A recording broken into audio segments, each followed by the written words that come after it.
Hey there, my friend. We have a great episode today. We're going to be talking intermodal all morning.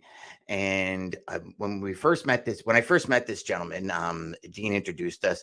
Within about 4 minutes, I loved him because he makes up words like I do. So we're going to have a lot of geographicality and a lot of different words coming down the pipe today that I think y'all are going to love. And you might even adopt them into your vocabulary when you're selling. So today we have the usual guests that we got on Wednesdays. We got Mr. Dean Crook. Dean, how are you, buddy? Hey, good to be with you. Good to be with you too. And of course, we got Jeff Dickinson joining us. Morning, gents. From Joyzy in that beautiful blue shirt. I love it. Brother, looking good. And then we got Mr. Jim Blaze. And Jim, you sound like that's like a tag team wrestling champ's name. But I tell you, brother, I can't wait to have this conversation on rail. I've got 3,900 slides that Dean sent me this morning. So y'all are going to have to direct me and tell me which ones y'all want to put up there. But welcome everybody. And yeah, there we go. Yeah. And you know what? Here's the thing. I saw Dean dancing backstage while the music was playing this morning. I saw that knee must be working pretty good. That was good. Well, the truth is, I've been wanting to get on a podcast with Jim for years. He's kind of been a bit of a mentor of mine. He probably doesn't know that, but he's been a really good friend. Probably, Jim, we met in about 2018, I guess, when I was at Freight Waves and you were one of our writers on intermodal. And yes. When I first met you, I was on LinkedIn and you kept responding to my comments on LinkedIn. And I thought, I don't know whether this guy's trolling me or he's actually legitimate. I couldn't figure, because you were kind of a railroad guy. I couldn't figure out because I knew you're a railroad guy and I didn't know whether you were having a dig at the truckload carrier bit. I've been used to those jabs for years. I was a truck driver for Coca-Cola for 3 years. I did transloading for Coca-Cola. So yeah. Wow. But then we connected. I think we connected by phone, and I was blown away by your depth of knowledge. And of course, you're a railroad economist, so you know the numbers, but more importantly, you know the history of the railroad industry. But what I love most of all, Jim, is that it's the perspective of railroads in the context of other modes of transport, in particular trucking, which is, this show is kind of a sales brokerage focused business. So it's all about buying capacity. But what we talk about a lot on the show is what sort of capacity are you talking to your customers about? Because they don't just use trucks, as Jeff will tell you, they use all modes of transport, as we now know. And one of the things that got us going was talking about Chicago. I was in Chicago last week and we were talking about Chicago and why there is so much railroad activity in and around Chicago and of course the Great Lakes. And I thought, who better to have on the show than Jim Blaze, who would know all the answers. So Jim, why don't you give us and the listeners like the 1 minute version of your incredible career? So hold on, before Jim does that, and here we have, folks, Jim Blaze. I'm not going to live up to this hype, guys. I'm sorry. I'll give it my best shot. Okay, so the short version is I drove trucks for Coca-Cola. I did my master's degree on the St. Lawrence Seaway in containerization cargo. And at that time, of course, Malcolm McLean was the only guy, trying to push intermodal. So I was early B in that. And then I did highway planning for trucks and urban goods movement in the Chicago region, wow. 6 counties of Illinois and 2 counties in Indiana. I was actually an Illinois DOT employee, but I got into railroad stuff and the guy who was the Secretary of Transportation for Illinois DOT called me down in Chicago and he said, "What are we going to do with the Rock Island and all these other bankrupt railroads?" And I said, "Well, we could get a lawnmower and mow the grass that's growing up in the right of way." He thought that was funny. Actually, that would weaken the right of way, so it wasn't a good idea. But I got hired about a year after that by USRA. So I became a Fed for 2 years, and we were trying to figure out what to do with unreorganizable 7 Northeast railroads like Penn Central, Reading, and so forth. And I got hired by Conrail because I came up with a legal document called a trackage rights agreement, and I modified it to do subsidization of all the branch lines that weren't going to be conveyed to Conrail. So Conrail hired me, and I worked with a Professor Bill Black, and we set up the thing, and we ran the world's largest unknown short line that's never been written up in Trades Magazine or anybody else, but we ran it for 4 years until essentially we turned the short lines over to the short line industry. So that was a sort of a holding pattern. And then I stayed there for 21 years, all in strategic planning. And I got the mergers and acquisitions and doing all kinds of other stuff. And law department liked to hire me because I wasn't affiliated with a specific skill, but I knew how to do research. And so I was doing a lot of discovery with the law department. So that's how I got into doing, that kind of work. And then basically I knew they were going to be, I knew they were up for sale because we tried to buy Southern Pacific from Union Pacific merger and we were going to lose. And I said, well, I'll take the buyout because we're going to lose. And we'll probably get bought and I won't have a job because that's what happened. So then I went to work for Dr. Zaremski at Zetatech, and I became their economist. They are a research engineering firm. And so I was the number of guys that did the business case for why you would want to go to heavy axle trains and things like that. And then about 2015, decided it wasn't much more work. And after all, I was pretty old. So they said, we'll give you some money and we'll lay you off. And I said, oh, that's good. That's okay. And I got into journalism. Nice. So that's really an unusual event. I give a good storyteller on a technical basis. Yeah. Brilliant. Beautiful. Brilliant. Yeah. Well, I'm ready to learn. Let's go. Yeah, me too. So Dan, do you want me to sort of navigate through this because I've got an idea about how we could sort of frame this before we dive into Chicago. One of the things that Jim, I had no idea of and I'm going to get this right, guys, the geographic anality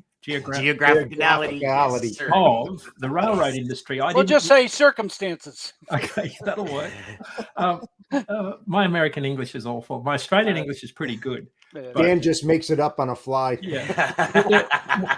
When I first got into, sort of the data analytics side of the trucking industry, I had really no idea that there was this geographic basis of a lot of the railroads, as in they own certain parts of the country, own certain tracks. And when you put a color-coded map up like Dan's going to show you now, what you see is that each of the railroads, the big railroads, sort of cover big parts of the country. So, this graph here kind of shows us, and Jim, this is sort of working my way into Chicago, but you can see the yellow and black, that's Norfolk Southern and CSX. You've got the red, which is CN, coming down from Canada through Chicago all the way to the deep south.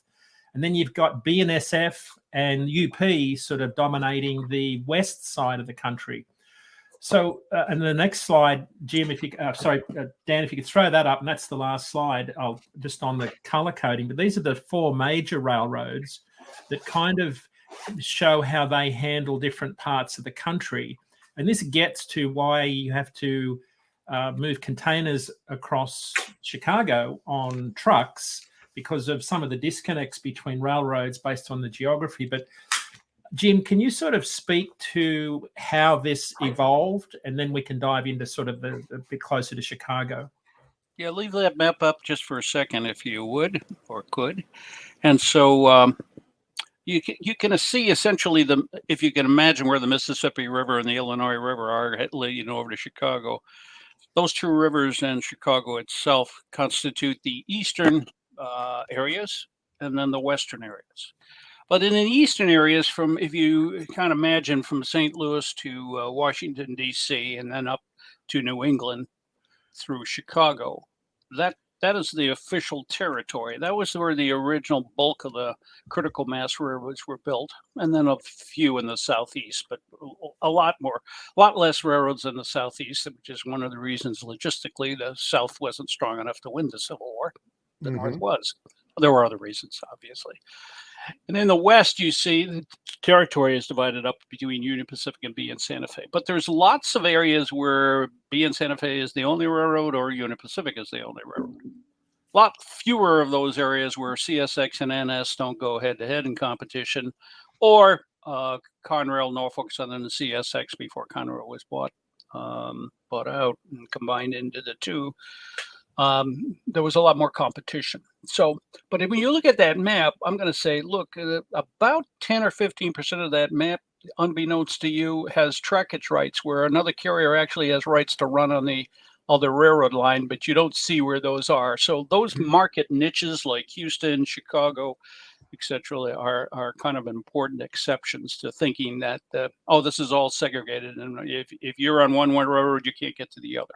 And in the Chicago area, there's this giant terminal area that was created after between the Civil War and somewhere around 1910, where essentially if you were anywhere within that terminal area, which to you guys as truckers would be Illinois Toll Road, which swings to the west through LaGrange and that area up to O'Hare Airport.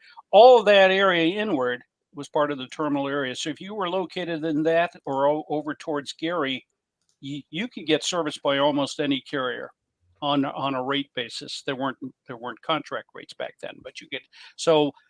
These are important characteristics of why the railroads evolved and why essentially Chicago at one point became a magnet. Right. We're going to throw up a slide now, Jim, that's you're talking about in the beginning between, the steam era, horse and buggy era. So let's sort of dive into the geographicanality. One of my favorite slides, because today young people don't realize when they're talking about competition. No, this is how competition began. There wasn't really any competition. If you had a railroad, you were the king, right? Because it was either the horse and buggy or it was barge with horse-drawn barges. That was it. Yep. That's how Chicago formed originally and became a centroid. Wow. Dan, throw up the next slide because spawned out of this. Yeah. Because you talk about the terrain of Chicago back in the powered steam train era. Mm-hmm. So those trains essentially weren't very powerful. So even if you had two of them on the front end of the locomotive, you probably would break the drawbars between the two of them and the end of the train if you had too many cars. So most trains ran at maybe 30, 40 cars, 50 at tops. And so essentially we ran trains much more frequently. And of course, a passenger rail was really important because passengers basically was a profit center. It wasn't a cost center, it was a profit center. Right. So a lot of that had to do with, again, another reason why Chicago became an attraction or magnetic point. Yeah.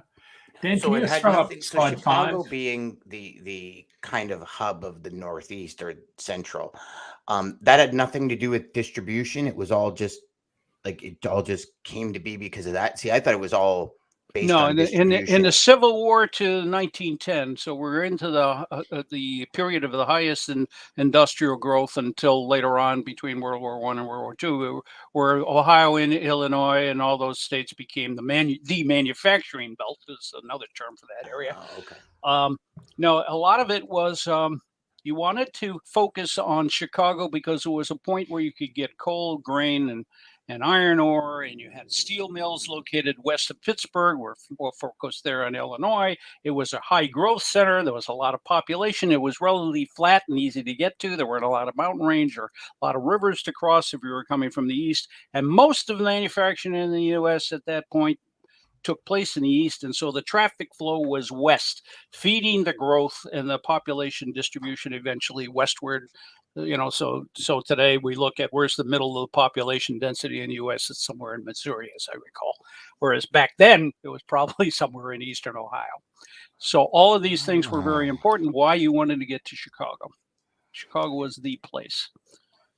And the Great Lakes basically forced you to physically come around the center perimeter And the glaciers, when North America was glaciated, they pushed a lot of rocks and stuff. And as the glaciers receded, they left what these are called moraines. So if you go through Chicago and you drive from Chicago, Lake Michigan out to the west or to the south, you periodically go over these kind of hills, little moraines. Well, essentially, those were great places to build the railroads on elevated areas above where the floodplain was. So there were a lot of things that basically focused. But number one was it was the only population center west of Pittsburgh, other than Detroit. And so, and essentially it fed the Union Pacific, which was built after the Civil War. And so that was the first transcontinental. So there was this natural critical mass that just focused you on coming to Chicago. Now, why is Chicago so there? Probably the number one thing I didn't write down in my notes that I sent to Dean last night was, well, once you built out this critical mass between the manufacturing era, belt era between World War I and 1950s, and then you consolidate that further in the 50 years that I've been doing strategic planning or urban planning. Essentially, yeah, once you have the critical mass in place, it's kind of hard to rationalize moving somewhere else to another gateway because you got so much infrastructure in place. It kind of feeds and persists on keeping it there. Well, I've just realized that in in my career, I really got to question what people say, because I remember when I first started, I was about 5 years in, and I asked about the whole, why is Chicago the hub? Why are there so many logistics companies with hubs in Chicago? And they said, oh, it's because, all the trains go in there and it's a big distribution point. I said, well, why do all the trains go in there? And they said, because it's the main distribution point. It's centralized between Canada and US, and you can go any point. The story sounded convincing, which is why I asked you that. Very convincing, actually. I was like, well, that makes sense. Yeah, it's good. It's kind of like when my mom came over a couple of months ago, and I don't know about you guys in the US, but in Canada, electric cars have green, G plate for green.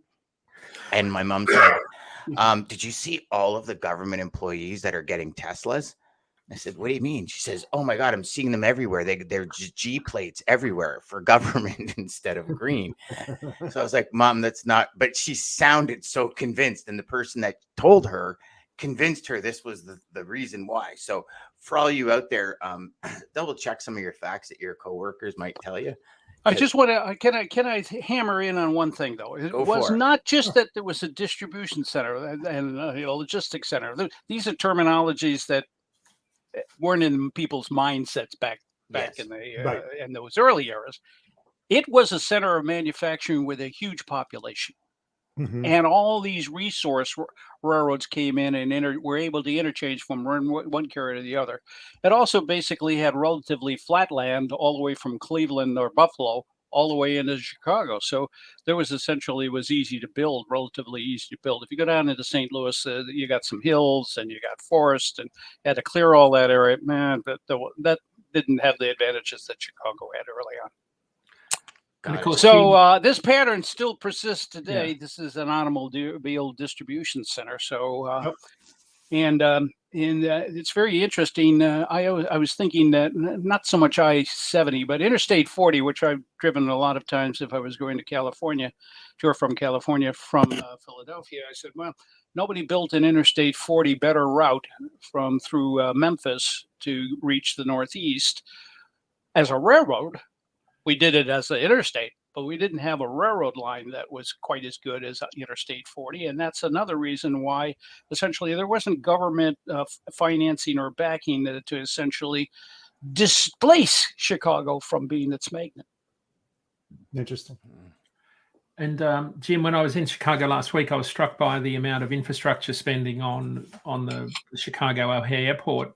What I had forgotten was O'Hare was the number one airport in the world from 1963 to 1998. Today it's the fourth busiest, but that sort of speaks to the population and manufacturing activity that we were talking about in the lead up to the turn of the century. Even in airlines, it was still a very big location. I do want to emphasize one thing has changed that you would think might have influenced going through St. Louis or Memphis or New Orleans, and that is until about 1970, 1980, almost all the traffic loaded direction was westbound, out of the manufacturing belt states towards the Midwest, the far west, and the coastal area. But after the 70s and 80s, the traffic load reversed. So Conrail, when I was with Conrail still to 1995, essentially 65% of our traffic was loaded in the eastbound direction. We received it from either the south or the west. So that changed the structure of the U.S., but it didn't necessarily change the fact that Chicago was still the principal gateway. There are rate-making reasons why, which we could go into at another time because we need a little more time to explain that. Definitely. But here's the principle to remember. The originating carrier that has the longest distance has the most influence in telling the shipper which route it's going to use. And for the Western carriers, the longest route is typically, whether you're coming from Houston and going to New Jersey, or you're coming from California and going to New Jersey, the longest route for the Western carrier, as long as they can influence the traffic direction, is Chicago.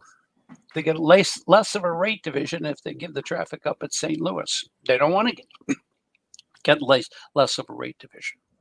So behind the scenes, that's another reason why it's persisting. It's a financial reason, that income reason. But Chicago's still there.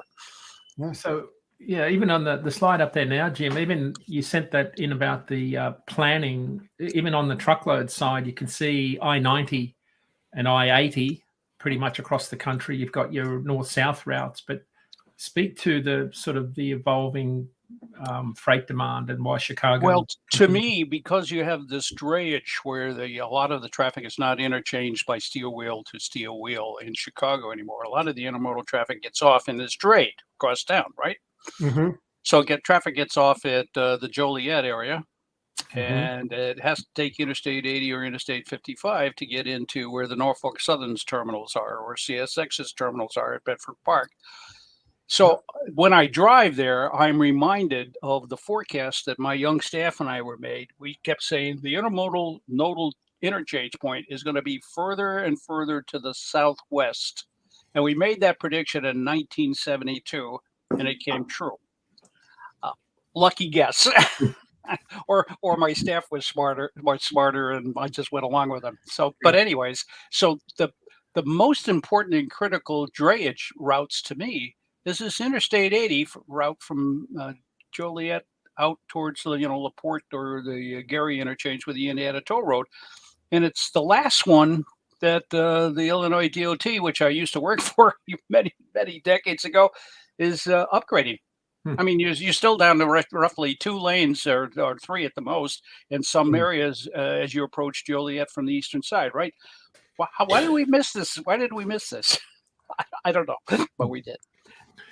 So Jim, you've kind of covered it pretty quickly, but a lot of people don't realize that, a lot of the volume comes into Joliet, but it literally gets put on a chassis trailer and a truck takes it across Chicago before it goes on to another train.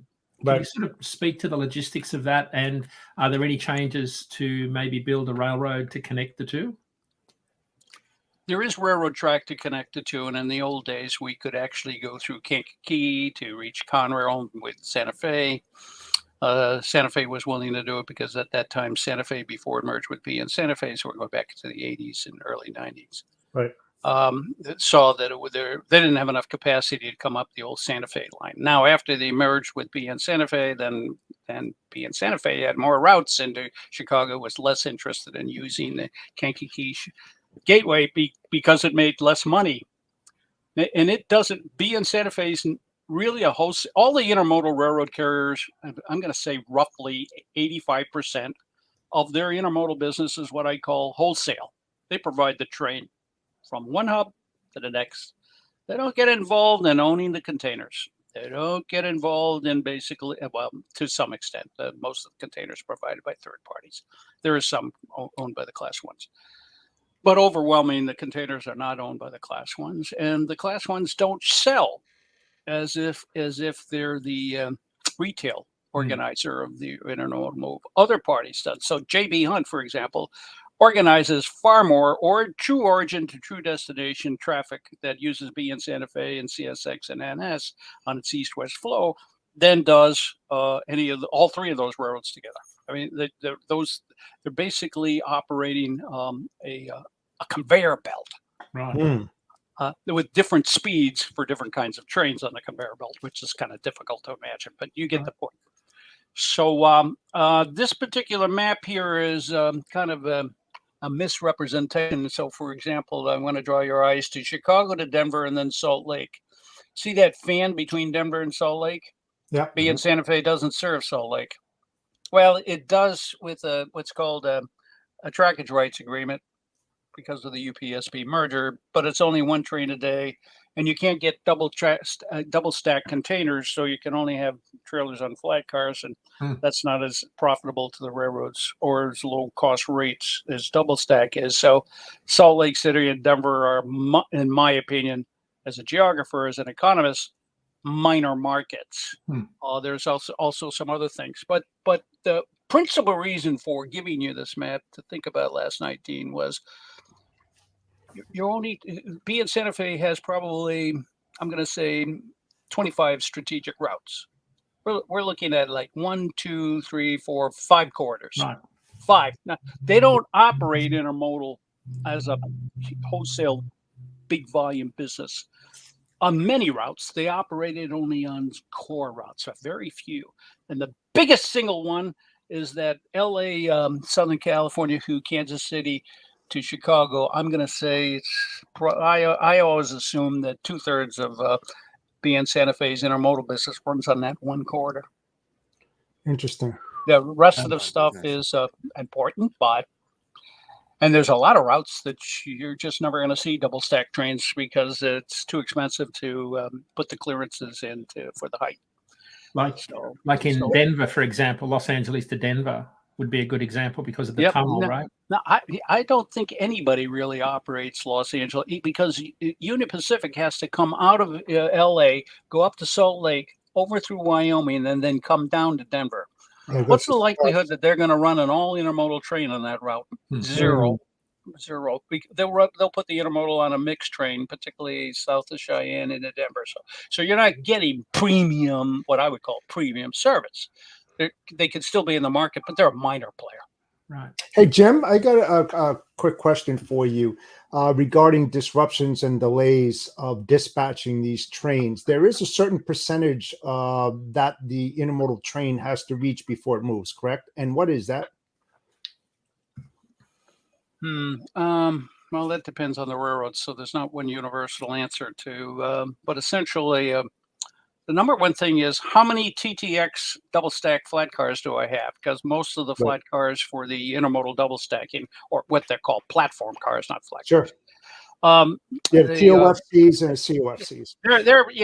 They're provided by TTX. So how big is the pool? Is the pool available? How many do I have at LA for outbound, eastbound trains? How am I going to divide that between my Chicago market and my Texas market, which is my two primary markets?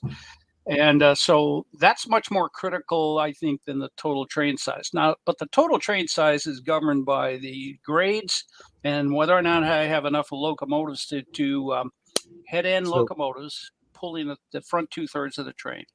Some decentralized power, which is radio controlled from the front end, so there's no crew in the locomotive that's 2/3 of the way back, and then a pusher, because you want to essentially have even distribution on the pull of these so-called couplers, because you don't want the trains to break apart. So there, the controlling dimension tends to be: do I have enough power? Do I have enough cars? When am I going to dispatch the train? What's my agreement with JB Hunt and one or two of the majors, steamship lines, or steamship lines? See how old I am? The ocean carry container lines. So I got service kinds. So it begins to get a little complex. So I'm oversimplifying things. I don't want. Right. No, yeah, because I would think coming over the Alameda bypass, to your point, that's where the heavy engines would go when you're climbing up that incline, to get over the mountain over there. Cajon Pass. Yeah. So north of San Bernardino to Barstow. It's probably the ruling grade. The next ruling grade would be near Needles on the border with Arizona. Those are the two principal routes. So Jim, can you talk a little bit about intermodal marketing companies? Because you mentioned that the railroads are essentially wholesaling, as in they're providing the equipment. But if we were talking about buying capacity, we wouldn't be talking to a railroad, correct? Yeah, depending on the railroads, so CN, CSX to a little bit are two of the carriers that I know still sell some retail service where, like Conrail, we did at Conrail Mercury, they'll organize everything from the original origin to the final destination off rail. Right. The rest of the organization of intermodal, what I like to say, the integration or the integrator are the third-party carriers. Now, primarily the biggest one is J.B. Hunt, and then there's Hub Group, and then there's Schneider, and there's a few more that I've left out. But essentially, I look back in intermodal, and remember, I was writing about intermodal in 1967, so I'm not a new boy to this, but I've been associated with it a long time. And I've seen how this also works in Europe, and the model there is different. The business model is different. But the integrators basically determine, to the most part, the effectiveness of intermodal as a competition to long-haul trucking, in my opinion. And so BN Santa Fe can thank its lucky stars that it reached agreement with Mr. J.B. Hunt back in the late 80s, early 90s, and then with Conrail. So first Union Pacific and then Conrail, or I'm sorry, Santa Fe and then Conrail. Because essentially they have done the most, I think, to integrate the supply chain side of this. Now, if you're talking did the railroad, does that mean the Class 1 railroads did nothing? No, they basically went and demonstrated the efficiency of the double stack. So you're carrying two containers in one platform car. The heavy axle loadings, the signal dispatching system. They made improvements for double track. Well, they double tracked almost all of the BN Santa Fe route out of LA. So there's been a lot of these improvements that have been done by the railroad side, but that's all to move trains. If you went to and looked at the dispatcher center at in Omaha for Union Pacific or down in Fort Worth for BN Santa Fe, and you said, "Well, I want to know about the certain intermodal shipment on train X1270 that's out in Nevada somewhere," that dispatching center doesn't follow that information. They're not following the supply chain at the product level for customers. They're doing train movements. And they know essentially what the train order of the cars and where cars are, and they can find where usually container 1112X is, but essentially they got to go through a few hurdles to do that. They focus on moving trains, and they do that darn well. That's not the same as being an integrator in the service you get from J.B. Hunt or a Hub Group, is it? Right. Jim, one of the things, I was working at a truckload carrier many years ago as a consultant, and they were moving about 35% of their freight on trains because truckload capacity was tight. I remember talking to you one day about trailer and flat car, and you said it's a diminishing part of the railroads industry because of the inefficiency. I guess you were talking about the cost differential of double stacking containers versus one 53-foot trailer and a 28 on a flat car. Right. To the railroad, there's about a 35% to 45% cost advantage. At least that was the case when we first calculated this at Conrail back between around 1992. We were looking at the advantages of why double stack versus trailer and flat car. So we could see that, unless we come up with a smarter way to quick load and quick unload trailers on flat cars, and unless we can get more load volume at a lower cost, we were predicting as early as the 1990s the diminishing role of semi-trailers just being used as a haul. And we said the problem is we got to convert so many shippers and so many truckers who are dependent on the semi-trailer to move to containers. How are we going to do that? Well, we did it first with the steamship company, at that time steamship companies, APL, etc. They did it for their reasons, not for the railroad's reasons, but they took advantage of the lower prices. Now, United Parcel Service for for decades resisted doing that. FedEx resisted doing that. Now occasionally I see some FedEx double stack containers. So there were reasons why the folks who were in the trucking side of the business or the UPS and the package that why they didn't migrate to take advantage of the double stack costs. Now, I'm not predicting that there's enough critical mass here or enough strategic corridors that the semi-trailer is going to go out of business, and everybody, including private truckers, are always going to be, from henceforward, always going to be hauling containers with chassis. I'm not saying that that's going to happen, because I haven't seen enough evidence that it is. But Larry, I follow Larry Gross. To me, he knows so much more about this than I do. And he together with me and a few others have been predicting for quite a long time now, at least 2 decades, that trailer on flat car doesn't have a future unless we come out with a faster way to load the cars using platforms that are available out of patents held in Europe. But those cars are much more expensive to build and then to operate in terms of the loading center and the terminal design. And who's going to subsidize that? In Europe, they do subsidize it because the railroads are nationalized. So, yeah, they just write a check from the national government. We don't have any check writing capability out of the US DOT to finance a conversion to a better any semi-trailer platform to move it on the cars. So there's no such program to do that. So these are probably some of the problems. Right. Did I answer your question? You did. Yeah. Okay. I'm curious, what has Norfolk Southern or CSX got to do on the East Coast to be competitive with truckload on the short haul? Well, one of the maps that I sent was those desire line maps last night. And I said, if we follow desire lines rather than the geography or where the routes are, we probably would be seeing traffic going through St. Louis or Memphis rather than St. Louis, much more so than today. But in fact, we don't do that. So which one was that, Jim? Which slide was that? 17. 17? Yeah. I don't have the number. There it is. Yeah. Okay.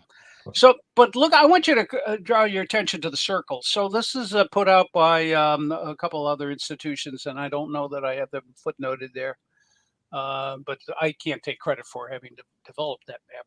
I can get you the reference later. The circles indicate the relative size of the markets. Well, where are all the markets that traffic is going to and from? Now, this is all traffic. This is not just intermodal, right? Yeah. But it is merchandise traffic. It's not coal or minerals.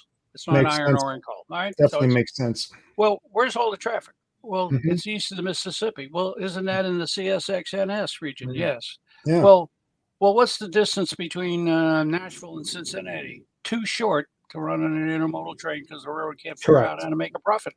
Because you got this load on, load off cost at each end. And unless somebody's going to pay for that as a freebie, by having publicly owned terminals that just where the taxpayer pays it. How's the taxpayer pay it? Well, they justify it by saying, look at all the money we're saving on not having to over maintain the highways. Oh, do I know a single DOT out of the 50 in the we'll leave and ask Alaska and Hawaii out, but of the 48, is there a single DOT that writes the checks to the railroads that every year says, thank you, we're going to do a 50% share on the maintenance costs you reduce because you provide intermodal? No, they don't. The feds? No. Well, then, okay, then there isn't any critical mass of financing to pay for this, is there? No. I think the cutoff is 700 miles. I believe anything above 700 miles is very well. As the trucks become more efficient as they go to electric, or they get their miles per gallon with an internal combustion engine up to 15 or 16 miles per gallon, rather than the 6 that the U.S. government still thinks they only get. That cutoff is going to go to a higher distance. And what's the typical distance between Nashville and Cincinnati, or even Memphis and Cincinnati? Well, it's less than 700 miles. So exactly. So there's where the short haul intermodal opportunity is. And by the way, isn't that where the highway congestion is in that area? Particularly, from Atlanta north? Yes. So what's the railroad doing to provide solution? Well, not much. And does the Federal Railroad Administration and I have some friends in the Federal Railroad Administration, so they'll pardon me for saying this. Does the Federal Railroad Administration say, by the way, we're at a big check box on your state railroad plan and you're supposed to submit every 5 years? Are you coming up with a short haul intermodal solution on how to pay for it? No, they don't ask that. They don't ask that question, and they don't flunk them or pass them based on how they answer the question.